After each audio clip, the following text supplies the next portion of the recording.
Hey VC, so here I am back, which means that I have survived.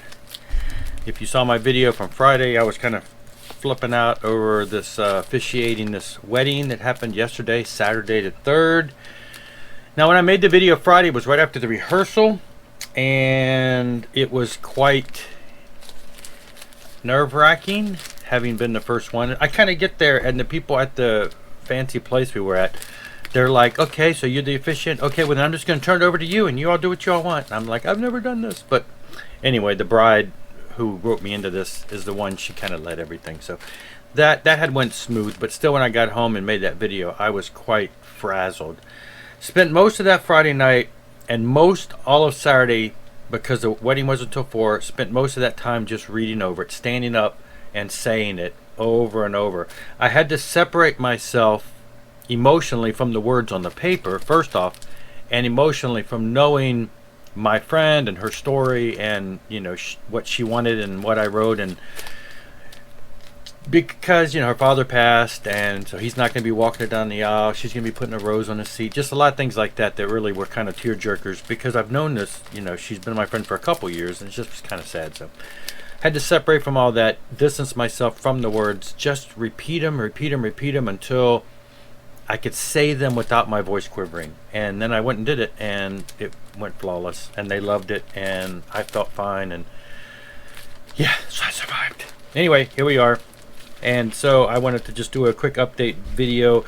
These actually, some things that came in more than a week ago, but there's some things that I've gotten in recently that are just kind of like hole fillers, nothing major, nothing new, but hadn't had a chance to show them. And well, this first one, this came up, it was kind of on sale at Target. I bought some stuff online. I had a Target gift card, and I bought some records, and I threw this one in, Iron Maiden's Number of the Beast. So what this is, and the reason I'm doing this, actually, I was watching Tim High Noon, what's he going by now? He was doing a video, and he showed how he's trying to catch up his Maiden collection. Well, I've got a long way to go, because aside from the newer albums, Book of Souls, the live stuff, the Live in Mexico, and the very first album, I haven't got around to buying. I have everything on CDs. I have all the DVDs, everything. I don't have a lot of them on vinyl yet since I got back into it, except for the most recent ones, and then I picked up the first one. So this was going back. I had to grab this. Still, of course, I want the the second album, Killers, and all of that. But grab this because these are still readily available. You can get these at Walmart, and they're like $18. So I grabbed that because I had the gift card. Then the other day, this was maybe two or 3 weeks ago, I forget the occasion, but that one place online that sells merchandise for like all kinds of bands, is it Merch Bar or something like that? They had like a up to 40% off sale.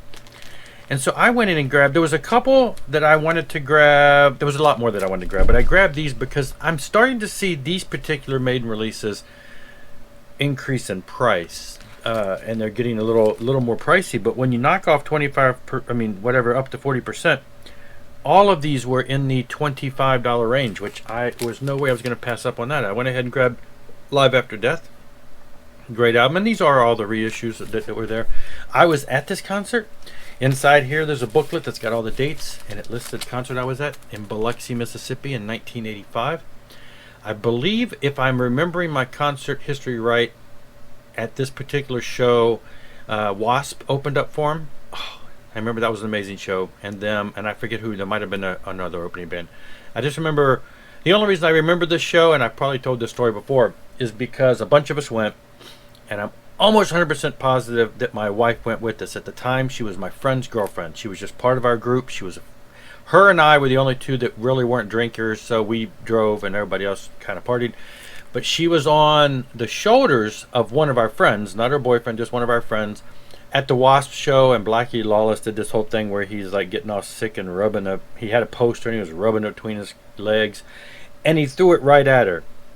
And it hit her because she didn't catch it. It hit her and fell on the ground, and the guy whose shoulder she was on dove for it, threw her butt right on the ground.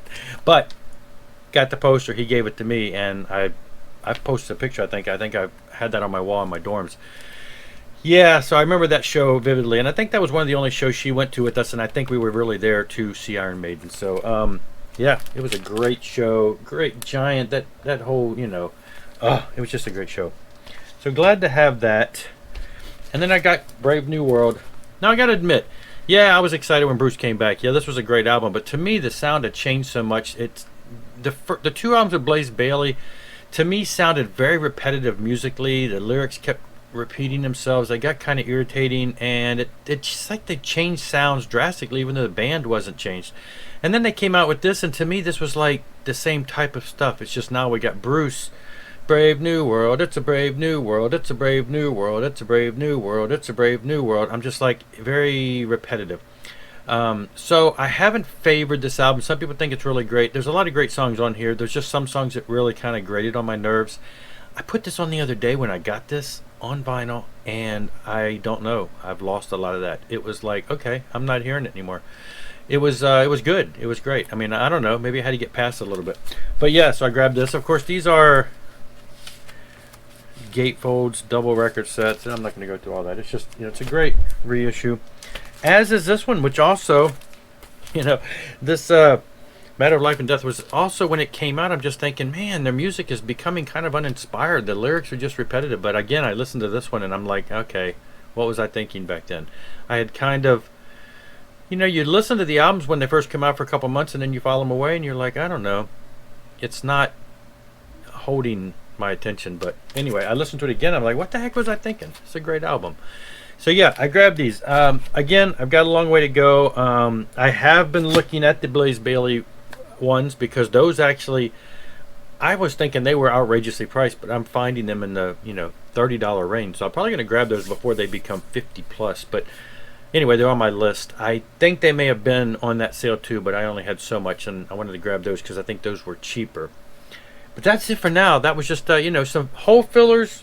Needed some more Maiden, something to beef up the old vinyl collection. So anyway, thanks for all of you all who did comment and gave me reassuring words. It was nice it was nice to get that out of my system, and got a lot of comments. And then I posted a picture after the fact of me and my wife dressed up. Man, I looked old. I was like, what the heck? You put me in a suit and tie, but I was like, wow. Anyway, but a lot of comments on that too on Facebook, just saying, oh, I knew you could do it. So it was great. Thanks a lot for all your support and just your kind words. And I survived. So not sure I'll ever do it again, but hey, thanks for watching. Rock on and rock hard.